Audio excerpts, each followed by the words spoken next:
Assalamualaikum warahmatullahi wabarakatuh.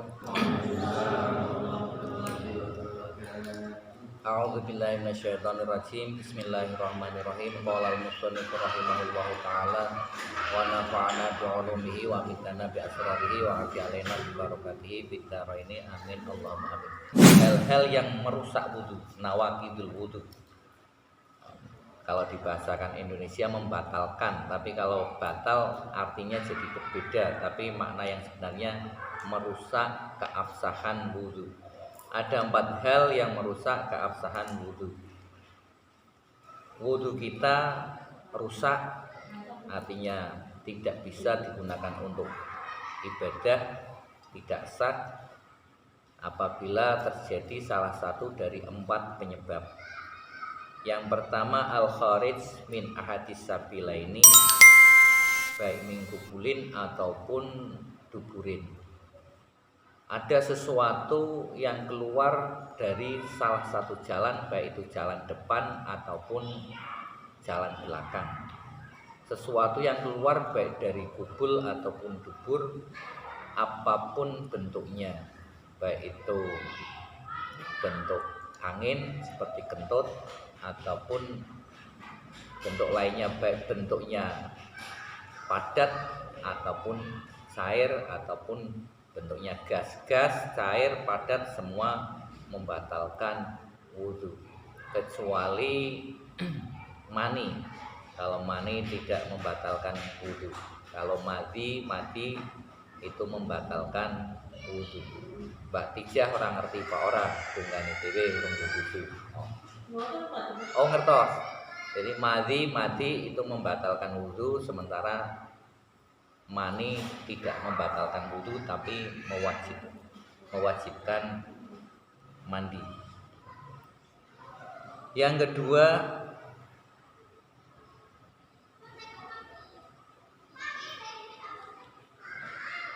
zawalul akli. Hal yang merusak wudhu yang kedua adalah hilang akalnya, hilang kesadaran akalnya. Akal itu kemampuan daya pikir seseorang, itu akal. Jadi dalam tubuh manusia itu ada tubuh jasmaniyah, ada tubuh ruhaniyah. Tubuh jasmaniyah hal-hal yang tampak bisa dilihat oleh mata, walaupun berada di dalam tubuh kita. Ketika dibelah ada hati, ada otak, itu tubuh jasmaniyah. Nah, yang disebut akal itu adalah kemampuan seseorang untuk berpikir, untuk memilih mana yang baik, mana yang buruk, itu akal, ruhnya. Sementara jasadnya yang ada dalam otak kita yang tampak ketika dibelah, ketika ruhaninya tidak tampak. Seperti kolbu, hati, fisiknya ada, tapi ruhaninya juga ada.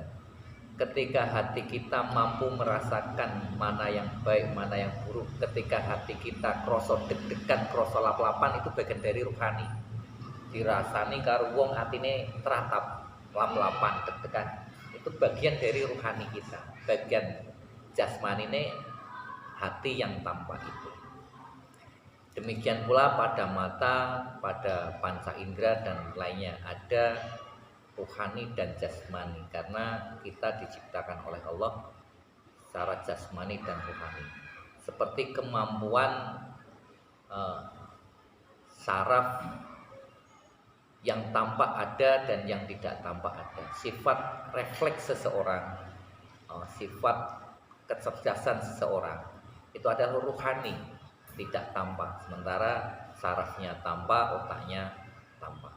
Nah, ketika kehilangan kesadaran, baik itu sebab tidur ataupun sebab pingsan, itu merusak keabsahan wudhu. Kita rusak keabsahannya. Ketika kita akan sholat berarti harus mengulang wudhu kembali. Binomin au ghairihi, baik sebab tidur atau sebab yang lainnya, sebab pingsannya sebab apapun, pingsan kelelahan, pingsan kesurupan, yang jelas intinya substansinya daya akal kita terhenti sejenak, itu merusak keabsahan wudu. Illa nomi qaidin mumakini mak'adahu minal ardi, kecuali orang yang duduk dengan menetapkan pantatnya, menempelkan pantat kanan kirinya di lantai tempat duduk, atau lungguh silah kupeng kaya kita duduk ini. Ketika kita duduk ini tidak batal walaupun kita tidur sampai ngorok, sampai mengeluarkan liur, ngorok ngiler, boten batal. Rahasiane nopo? Rahasiane antara mata dan dubur itu saling sinergi, saling berhubungan. Jadi dalam tubuh kita itu saraf-saraf yang ada pada tubuh kita itu diciptakan saling berhubungan oleh Allah, diciptakan sedemikian otomatis, sehingga ketika seseorang matanya tertidur, matanya terpejam, tidur lelap, maka duburnya secara otomatis akan terbuka. Duburnya akan terbuka, angin keluar pun tidak terasa. Makanya tidur membatalkan wudu. Nah, sementara ketika orang tidur itu dalam kondisi duduk, meskipun mata tertutup, dubur tidak akan terbuka karena warokah kanan dan kirinya menutup, sehingga angin tidak bisa keluar. Teguh ngerti warokah? Ngertos warokah? Bokong mas, bokong, kamu nih bokong kok pernah? Jadi duduk tawaruk itu duduk nganggo bokong, duduk menggunakan warokah. Jadi nek dua anak aja darani ema warokah, mau tak bahenol. Niku sing kedua. Yang ketiga, iltiqa'u basyaratai rajulin wa imra'atin kabiraini ajnabiyaini min ghairi hailin. Hal yang merusak keabsahan wudu sing ketiga adalah pertemuan dua kulit pria dan wanita atau persentuhan. Pertemuan atau persentuhan, senggolan antara pria dan wanita ajnabiyah, wanita yang bukan mahramnya. Wanita ajnabiyah, wanita yang halal dinikah. Kalau mahram itu wanita yang haram dinikah. Mahram yang ternek nang kampung nyebute muhrime, mahramnya. Nah, wanita yang tidak boleh dinikah itu telah disebutkan dalam Al-Qur'an. Adik kandung, kakak kandung, ibu, nenek ke atas, ibu nenek ke atas, anak cucu ke atas, terus anak kakak ke bawah, anak adik ke bawah, terus anak dari adik atau kakak istri kita, orang tua istri kita. Pria menikah dengan seorang wanita, maka dia dengan adik perempuan dan kakak perempuannya serta ibu mertuanya itu menjadi mahram, sehingga ketika bersentuhan tidak batal. Tapi istrinya adalah ajnabiyah. Ini yang salah paham. Durung mahram, belum mahram. Ketika nikah katanya mahram. Ketika nikah mahram harus dipegang. Ketika nikah itu tetap ajnabiyah, sebab kalau sudah menjadi istri kok menjadi mahram, menjadi haram dinikah. Ada lagi mahram karena mukarramah, karena dimuliakan oleh agama. Nah, ini mahram yang pokok dalam Al-Qur'an itu yang ketika bersentuhan tidak membatalkan wudu menurut Imam Syafi'i. Menurut Imam Syafi'i, baik ada nafsu ataupun tidak ada nafsu, baik itu dengan orang hidup ataupun dengan orang mati.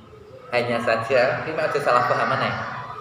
Ketika kita bersentuhan kulit dengan wanita ajnabiyah, wanita itu hidup kita juga batal menurut Syafi'i, wanita sudah mati, sudah meninggal juga kita batal, tapi si mayit tidak batal.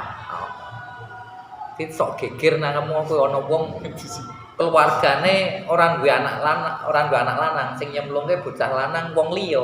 Awas cek batal.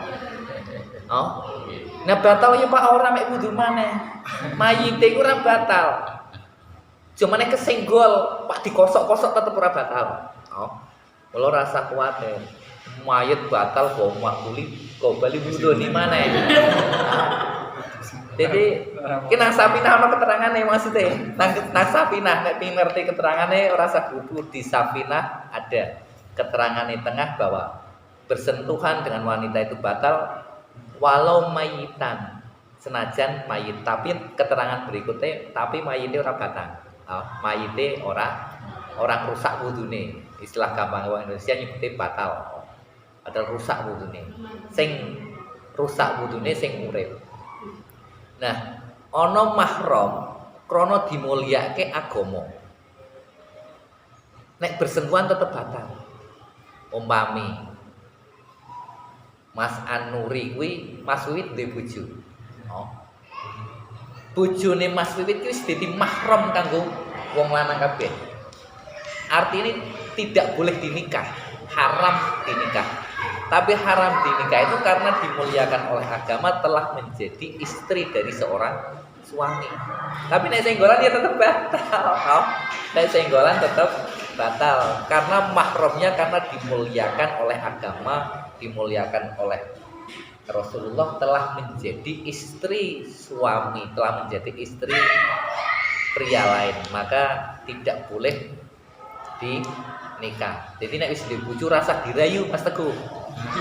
Ojo mikire rondo akeh saingane, perawan akeh saingane, duwe bojo saingane siji tok. Kuwi tetep ora kena.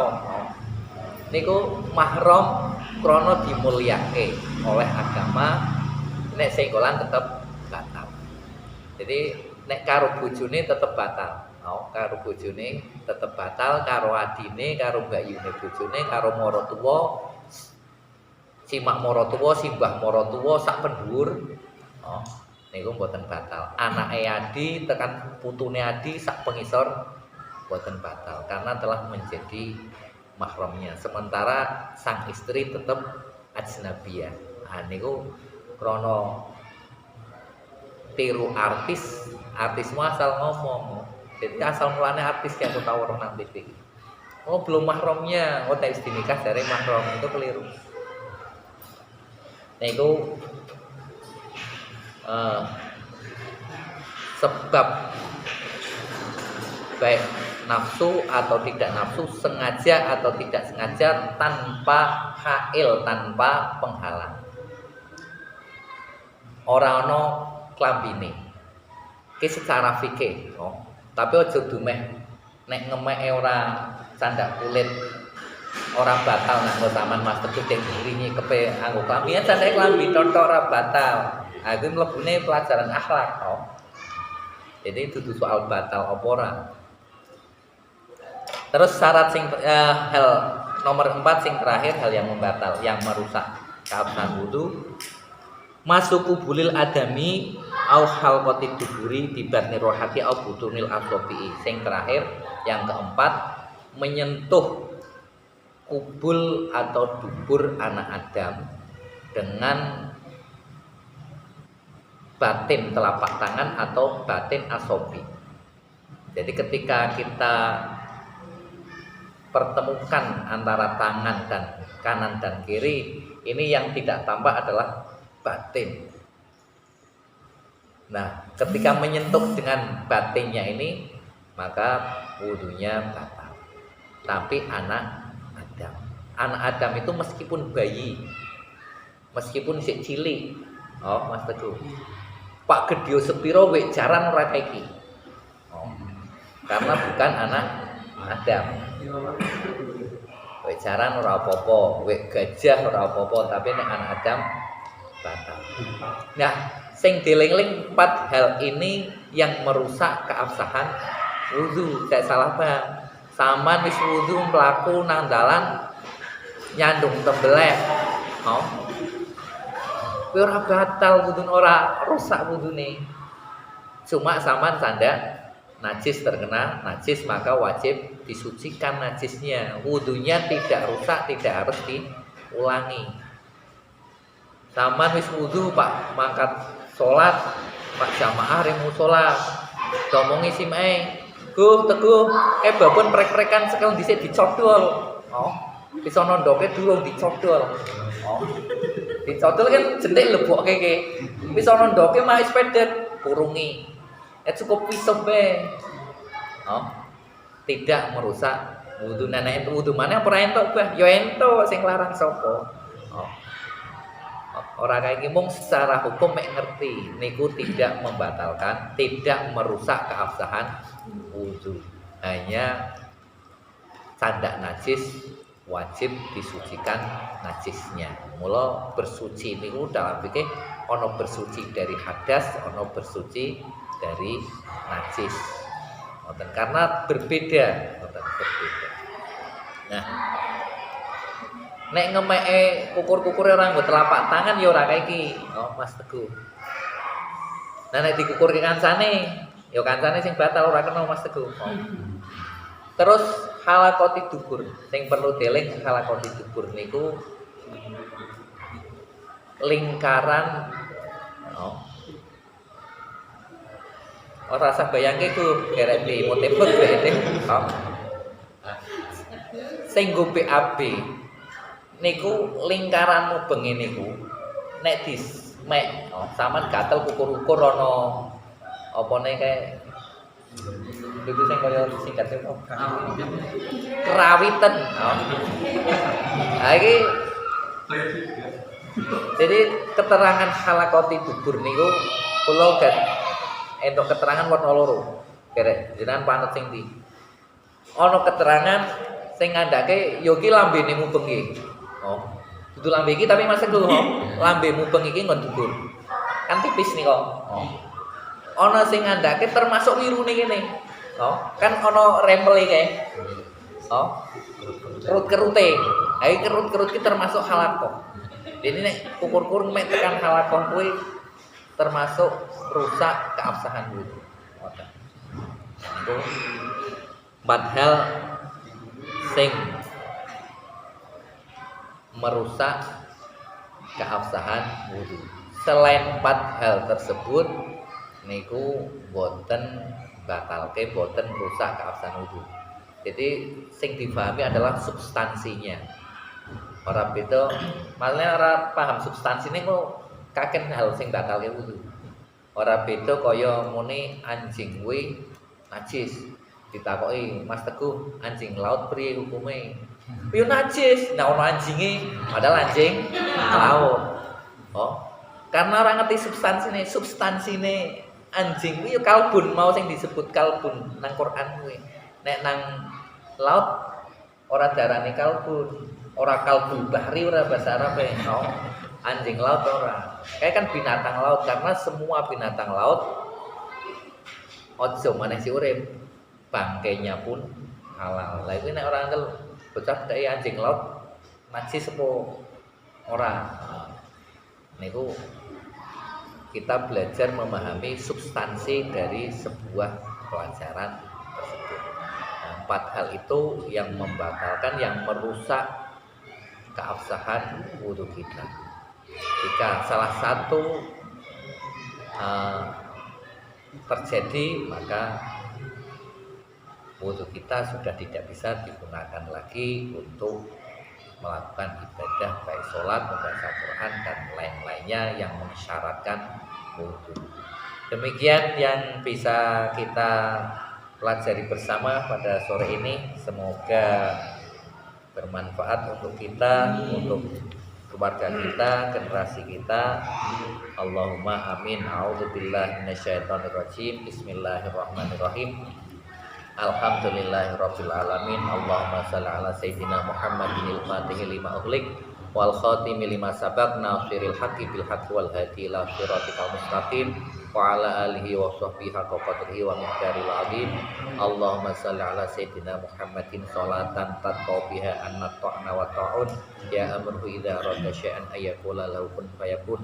Allahumma ya dalilal mutahayyirin wa ya ghiyadal mustahidin wa ya mujibah da'watil mustahdirin wa ya khairan nasirin bi haqqi iyyaka na'budu wa iyyaka nasta'in bi rahmatika arhamar rahimin. Walhamdulillahi rabbil alamin. Taqabbalallahu minkum minkum.